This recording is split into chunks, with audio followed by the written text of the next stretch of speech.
Hello, everyone, and welcome to the Golden Astrologer Podcast. This is Deb McBride, and I am broadcasting from very lovely Escazú, Costa Rica on the 13th of March, Sunday, in the year 2022.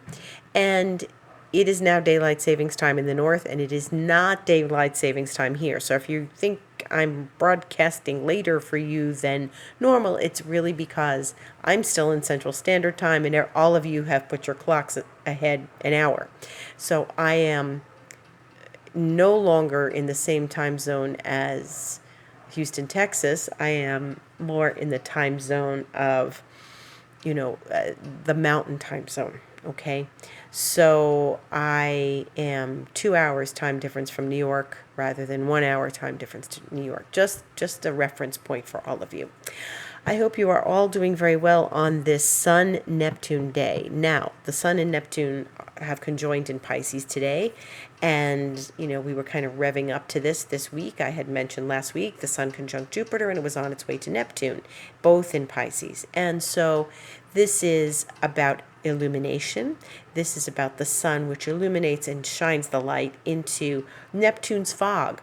But it is also a time of great spirituality, faith, connection to guides and guardians and angels and spirits and all that feeds your faith.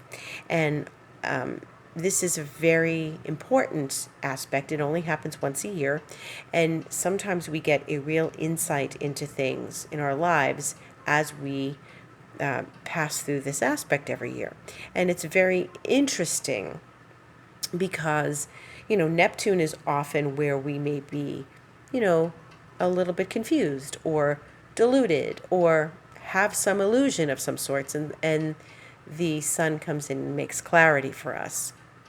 And it's important to gain clarity during this time. We tend to get laser sharp focused because perhaps we've been marching through the fog and don't see the way ahead of us, and the Sun helps us see the way ahead. Now, I can definitely say that people in this past week around me, people I've talked to, people who live near me and all, they've had clarity in their vision this week. And that was part of what was happening. It went from Jupiter, which is, abundance, but expansion, and then into clarity and you might think, but Deb, it's Neptune. Yeah, well, this is where the Sun comes in and gives us clarity as to what we're supposed to do and what our path is and what is lying before us and in front of us. And, it's an interesting dynamic because as we moved from Jupiter, we were given possibility. We were given openness. We were told things that, maybe we didn't think were possible before. So Jupiter is also very confidence oriented. And what I think has happened is we, for many people I know, that we've been given an open view of what we're capable of and therefore need to be finding our way on our path anew. So perhaps we were given a very clear confidence vote, or we were given a very clear view of our talents and abilities and our skills, or an expanded view of our talents and abilities. It's like, well, yeah, I can do that. Well, then I'm going to do that. Okay, now I know the way forward. It's that kind of aspect. It's that kind of movement. I see what I'm capable of. I'm seeing what we are capable of. I'm seeing what the possibilities are.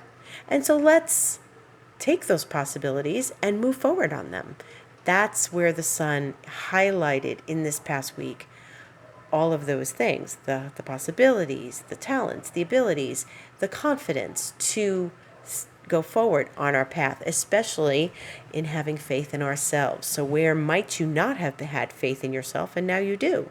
Because Jupiter and Neptune are both related to faith, and they are both related to connection to spirit and, in our belief systems. So wherever maybe you thought you were right about something and then you couldn't really say why, but now your intuition or your dreams spoke to you. I know I had very potent dreams this week that spoke to me and made me very pleased to learn certain information that was coming through my dreams. So it's an important time to look at dreams, especially when Sun and Neptune conjunct.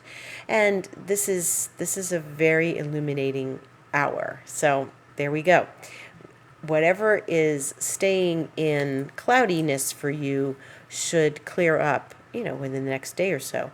Still look through your dreams. Think about them. What happened? Decode them.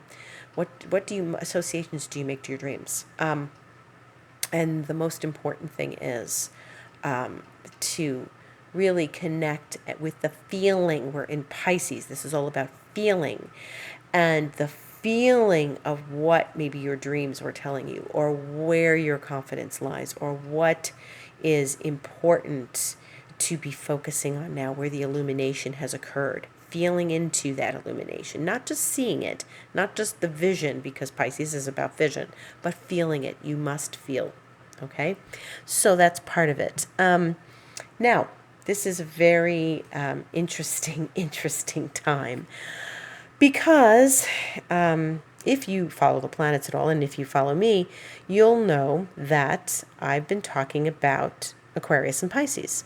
And yes, it's Pisces season. The sun is in Pisces, and it will leave Pisces this week. The end of the Zodiac is upon us as far as the sun is concerned, because every year at this time, the sun travels through the last week of Pisces. And next Sunday, when we meet, we will already be in the sign of Aries. That is the new Zodiac year. The zodiacal year begins anew next Sunday, 11:33 a.m. when the sun enters Aries. And this is also the Spring Equinox in the north. So it is important to pay attention to the shift between Pisces and Aries. I always say this. It's like Pisces is always, the end of Pisces is about surrender, is about atonement, it's about release, it's letting go. And there is something that is relieving about the Piscean shift into Aries, okay? Because Aries is the crocuses coming up through the dirt, poking their little heads up. Someone told me the other day that the daffodils are starting to bloom in Central Park. That's very nice. See, this is the beginning of spring in the north, but it's also just the signs that nature is shifting and we're shifting, and the zodiac begins anew. It's how we express and experience newness and the freshness of a new start. And it's always about a new start. Now, that's in a week. In the meantime, we are still dealing with many planets in Aquarius and Pisces. And like I said, if you've been following me, I've told you that Pluto's in Capricorn, where everything had been, right? So it was very earthy for a while. And then Uranus is in Taurus, which is also very earthy. However, with the exception of the moon, everything else is in Aquarius and Pisces. And this is very unusual. Okay, they're the last two signs of the zodiac. So as I look at my chart wheel, I see Mars, Venus, Saturn in Aquarius, and then Mercury, Jupiter, Neptune, and Sun all in Pisces. And then remember Vesta, I talked about Vesta, that had met up with Pluto and Venus and Mars all at the same time about a week and a half ago.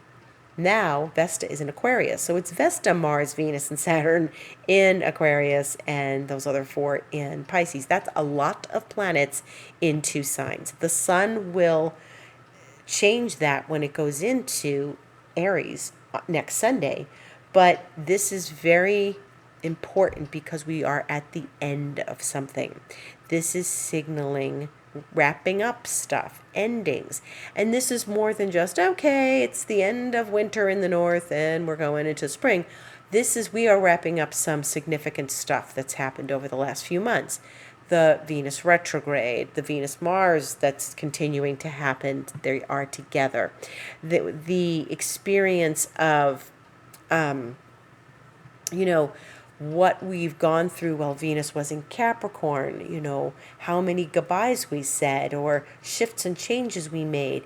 We are now sort of assimilating all of that because there's some endings happening. And what I'm watching happen is some sort of like, wow, finally. We have some situations where I live where it's like, finally, these things are going to get taken care of. They're not ending so much as they are they're new beginnings in some ways, but they are really very important things to, connect to and kind of wrap up. And, you know, you may notice in your life that like some things are finally like coming to fruition. And I guess that's really a better way of saying it. Like things are like that you've been waiting for are finally coming. And it's like, wow, it's great. I'm so glad things I'm waiting for are finally coming. Yay. I finally it's finally happening. Fantastic. So, but Aquarius deals with the collective unconscious. Aquarius deals with altruism. They both deal with altruism, but they are dealing with higher energies, Aquarius and Pisces. They're the groovy part of the zodiac. They're the swinging dimension part of the zodiac. They're not Capricorn who wants to be CEO. Even though Capricorn is still like an ending of the zodiac sign, it's still very material. It is an earth sign. Aquarius is air, Pisces is water, as you know, and we are dealing with some ethereal energies, very strong ethereal energies, and how they operate in our lives. What energies, vibrations, frequencies, sensations are you feeling? This is not something as tangible as all that, which is interesting because I said things are coming to fruition, even though there's not tangibility really happening. We're passing through moments, but it's so important right now to look at what's happening in each of our lives. We're moving through a cycle here, and this is the end of the zodiac cycle. And then eventually, like the sun will leave, go into Aries. Then Mercury is going to go into Aries. And then eventually, Venus and Mars will go into Pisces. And then eventually, go into Aries. But it's going to be Sun and then eventually Mercury. And not this week. Mercury won't do that this week. But the sun is ending its journey through the zodiac and going into Aries. But it's like we are accomplishing things, like stuff you've set out to accomplish, you're getting done. It's like, wow, that's finally happened. Wow, I finally painted the kitchen. Wow, we finally redecorated the bedroom. It's those kinds of things. It might be some things that you've been wanting to do, changing around, needing to do, and it's been a long journey, and finally these things are coming to fruition. It's like we finally got rid of the old car and we're getting the new one, anything like that. And so it is a time of not so much closing doors as maybe getting ready to like transition to something bigger and better. That's because that's what Jupiter's asking us to do. And we are interestingly enough, like looking at these past months, and we're in a process. I feel like Aquarius and Pisces might be processing things more in our consciousness, in the deep recesses of our consciousness, and we are dealing with our own passing of, out of all of that earth we were in. Remember when everything was in Capricorn and it was so dense, and I really feel like now we're moving into a little more ethereal stuff, like I said. So these ethereal energies are important. They help us process. They help us, like, this is why I was saying I had some like really valuable dreams this past week, and that was necessary for me to come to some understandings of what is coming up next. I'm like, oh, that's good. That's really good. I'm excited about that. Finally, that's, working with that energy. Great. So it's important to pay attention to what your subconscious is telling you, your unconscious is telling you, and what your dreams are telling you, what your meditations are telling you, what your hunches and intuitions are saying, all of those things. And it is very important to listen and be aware. These are awareness-raising signs, Aquarius and Pisces. These are far out. They're both ruled by outer planets. Aquarius ruled by Uranus. Pisces ruled by Neptune. Neptune is pretty much ruling the heavens right now because it's in its own sign. And that's where we are. It's all very ethereal. It's all very Neptune. It's all deeply embedded and flowing from the unconscious to our consciousness. It's sort of shifting things and sifting up information and energy. So what information are you receiving? What information are you working with? What information is exciting to you that's telling you, hey, you worked so hard for this. Let's really manifest this now. And it is a time of manifestation because Pisces, we're pulling from the ethers. Pisces is always pulling from the ethers and bringing into our awareness, bringing into fruition. So these are all very good things. Nothing to be afraid of. We're working with intense energies right now. And there's a lot of intensity in the world, and we know this. And, but, there's things that have been stories that have been around us, and now we're able to maybe bear fruit from those stories. So that's something that I think is optimistic right now. And so the aspects this week are helping us along with that. So we have this Sun Neptune that, as I was talking about earlier. And then, interestingly, in this week, on Thursday the 17th, Mercury in Pisces makes a sextile to Uranus in Taurus. And I think that's interesting because really on Thursday it will be 3 weeks since, just about 3 weeks that Mercury was squaring Uranus. So maybe you got information 3 weeks ago, and it's just about 3 weeks ago. It'll be 3 weeks on Thursday that Mercury made that square to Uranus in Taurus, because Mercury was in Aquarius, and Mercury blew through Aquarius, now is in Pisces, and it's going to square. It was squaring Uranus, and it's going to sextile Uranus. Now that means it moved from a hard aspect to a soft aspect. So maybe information came then. I know I got information then. It was like information you didn't expect, because that's the way Uranus is, like unexpected information, a square. It's like, wow, that was a surprise. It came out of nowhere. Now this is a smoother, supportive aspect, and maybe that information that you received 3 weeks ago has another chapter to it, and it arrives a little more smoothly. Why? Because it came out of nowhere 3 weeks ago, and now information is moving along more smoothly because we already have the information we got under the square. So it's, for example, say you got a surprise. Your friend said, "I'm coming into town to visit you," and you haven't seen them in a year or something. Pandemic and all. "I'm coming to visit." Great. And now, you're making those plans. Okay? So these things are very important to pay attention to. What happened 3 weeks ago that now has another chapter this week on Thursday. And that would be St. Patrick's Day if you celebrate that. So that's one thing that's happening. The other thing is that now Venus, Saturday the 19th, Venus will square Uranus the way Mercury squared Uranus 3 weeks ago, and now Venus is taking Mercury's place. So here I am connecting these two stories because they have to be connected. 3 weeks ago, this is what astrologers do. We connect the planets, and so there was a place in Aquarius where Mercury was, and it's, telling you a story, and now Venus is popping into the story this week on Saturday.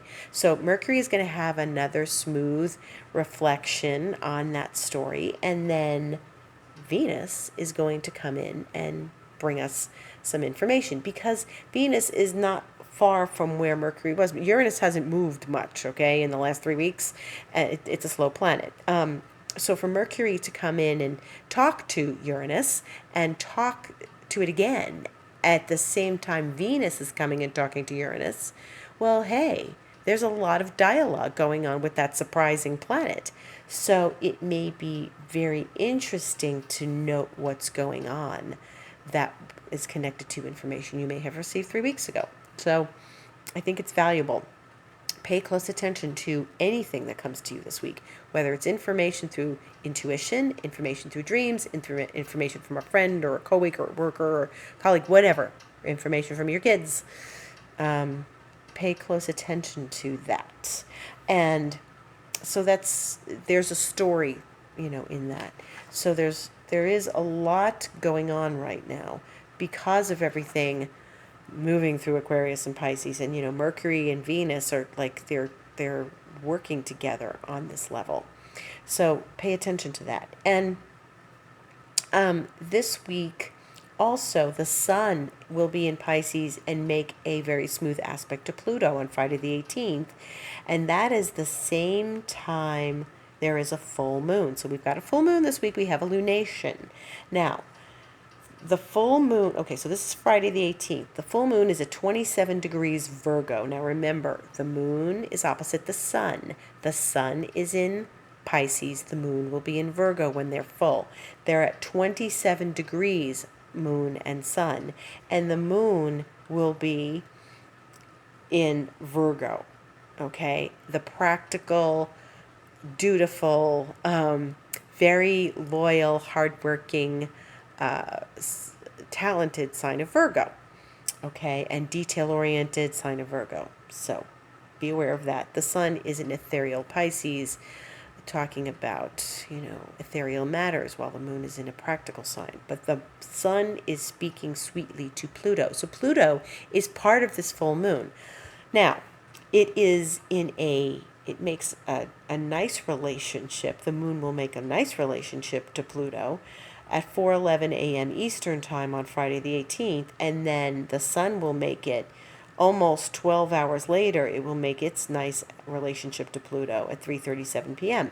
So Pluto is involved in the full moon in a smooth way.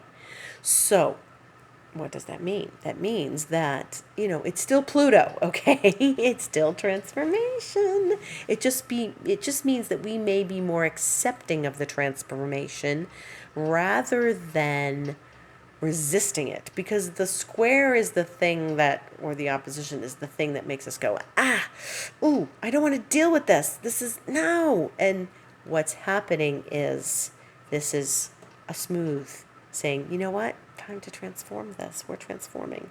And it's like, oh, okay, we can do that. Okay. It shows us another level of awareness where we can own our talents, abilities, and, move forward with them. Pisces and Virgo are usually about health. They are often about health. They rule the houses in the chart, in the horoscope. They rule the houses that are about health and well-being. Also work, Virgo rules work, but they are houses where we go to the doctor, the dentist, the chiropractor, the podiatrist, they are when we make those appointments. They are when we decide to take up a new exercise program, a new diet. We go out for a walk, we get some sunshine and air, and as things, the freeze thaws in the north, everyone will start to want to be outdoors more, especially if the daffodils are blooming in Central Park. And so we are looking at a very transformational full moon, but not a smack in the face transformational. Now, like I said, it's still Pluto, so there's still points to consider and work with and feel good about. This is more of an acceptable transformation. This is someplace where we can embrace it a little easier than when we're being pushed into transformation by a square or opposition. The sun and the moon are still in opposition, remember, but maybe with Pluto, I said it's health, right? Maybe you're I do want that exercise program. I'm going to buy that new exercise machine or something like that. So those are things that are, pay attention to that. My gut feeling is that it could be a surprising week, an exciting week. Maybe there's some really good things coming forward, personally. Okay. And then, of course, on Sunday, the 20th, by the time we meet again, the sun will be in Aries. And Aries is a fiery sign. So we're now going to finally get some fire in the sky because we haven't had fire. And it's important to have a representation of all the elements. We don't feel motivated necessarily when there's not a lot of fire. We're dealing a lot with air and water. So we're thinking and feeling, and, we do have some earth. The moon right now as I speak is in Leo, so we're getting a dose of fire for the next couple days. But this is not something that's lasting because the moon is fleeting. It's in and out of signs in a couple of days, and we don't really we don't get to, we may get a spark and an inspiration and motivation, but we don't get like lasting lasting energy. Now, we have nothing to worry about as far as Earth being in the sky and air and water, okay? Because outer planets are in Earth and Saturn is in air for a while, and Jupiter and Neptune are in Pisces for a while. Neptune's going to be there for a long time. So that territory is covered. There isn't an outer planet in fire. There is no long-term fire aspect. So it's the fire that we are generally not tapping into, except, maybe a few times a month with the moon flying through a fire sign. That would be Aries or Sagittarius or Leo. So we have to pay attention to where we get our fire from. We have to pay attention to, like, our motivation, our spark, our inspiration, the desire to get up and move. Maybe we have been a little bit lax in our exercise program, or like getting up and moving. It's always up north a long winter, so there could be that feeling of, it's winter and I don't really want to get up from my cozy blanket and chair and cup of tea. But now, once the sun goes into Aries, next week we have a full month of fire. So that's good. And then eventually Mercury will follow, etc. The sun likes to be in Aries. It is what we call exalted in Aries, and it is at one of its best times of the year. This is the exaltation of the sun, and it comes to full exaltation around like April 8th, 9th, 10th, usually around the 9th. It reaches its point of 19 Aries, and that's where the sun is at its full exaltation, and that's always a special time. And I'm looking ahead at moons. The eclipses, I know, that's like, eclipses. The eclipses start April 30th. So we're not there yet. We're not there. It's long. Today's only the 13th. Got a long way to go before April 30th. But just to let you know, you mark your calendar. April 30th is the first eclipse. So we won't talk about those for a little while yet. But we are having illumination. And so this is a good week. The moon is full. The sun is entering Aries. We're getting some information from Venus and Mercury. What are they telling us? Mercury is about communication and thoughts and ideas and information. And Venus is about love and creativity and aesthetic and beauty and art and finances. What are we doing?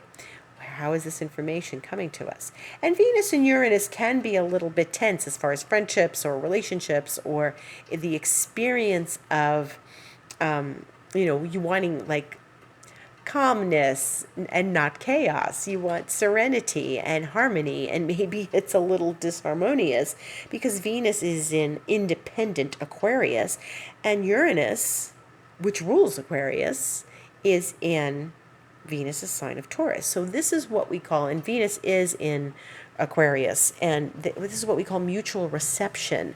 There is, Neptune's ruling the heavens, but Venus and Uranus are talking to each other ever since Venus went into Aquarius last week. And Venus, they're in each other's signs. And they have a lot to say to each other. And that's why this square next Saturday is important, because Venus is speaking to the planet that's living in her sign, and Uranus is doing the same, speaking to Venus, living in his sign. Okay, so there's a deep exchange going on here. Very interesting and curious. And we'll probably talk about that more next week once we sort of feel what that is. We're feeling it now already because Venus is they're in that exchange. We don't know what the square is going to bring, but it's not going to be dull because Venus and Uranus are never dull. Uranus is never dull. And there is something you should know about Venus. So Venus has now sped up a bit, right? So she was trailing behind Mars, and Mars is generally the slower moving planet. Venus is the faster moving planet. But because Venus went retrograde, she had to catch up. And that's why she's been traveling with Mars, because she's sort of been at his speed. And interestingly, now she's finally passed Mars. So Venus is caught up and past Mars. However, this is very interesting. Venus sits between Mars on the one side and Saturn on the other. And she is, ancient astrologers called Mars malefic in the old days. I don't see Mars as a malefic. I see it as an energetic planet that gives us a boost of confidence. Yes, it is a war-oriented planet, but when wars are going on in the world, it's more than Mars. There's Mars and Pluto or Uranus or Neptune or something, usually. And Mars is not ready to square Uranus yet. But Venus is in between Mars and Saturn. And so, like I said, old astrologers called Mars malefic, and they generally think Saturn is not fun because it's it's the taskmaster, it's the patriarchy, etc. Venus is gentle and soft, and she's in between these two. And so she has to surpass Saturn, which isn't happening yet. And she's in between. They call it enclosure. She's not really besieged. She's just sort of bracketed, parenthesized by Mars and Saturn. And so she's not really expressing herself fully because she's left Mars and now she's on her way to meet Saturn. She's going to meet Uranus in the middle of that. And that's going to give us some information about how Venus is feeling. Maybe your finances have been stuck. Maybe your relationships have been stuck. Maybe there's a little bit of stickiness in navigating of things right now. And that's the Venus component of this. She's social, she's loving, she's aesthetic, she's beautiful. Maybe your creativity is a little stuck. So maybe you're getting revved up to recognize some new creativity and you're just not there yet, which is fine. But she's going to talk to Uranus, and that's going to help her out, I think, this week. And then next week, we'll talk about it again next Sunday. Next week, Mars will catch up and square Uranus. So this is there's some real interesting dynamics between Mercury and Uranus, and Venus and Uranus, and then eventually Mars and Uranus. So we have to pay attention to those. Uranus is, being highlighted a lot. But this Venus enclosure is important because she's not expressing herself fully yet. And so she's not going to get to Saturn for a little while. She'll eventually catch up to Saturn at the end of the month, like the 28th of March. I don't like to rush months, especially here. April becomes rainy season here, so I'm not ready for that. And it rained yesterday and the day before, and I'm like, wait a minute, this is too early. So I'm not rushing time, and we shouldn't rush time because we have to take every moment and each day as a precious time in our life. And on that note, that's about it for the week. I will tell you this, we're in Leo right now with the moon. It will enter Virgo on Tuesday.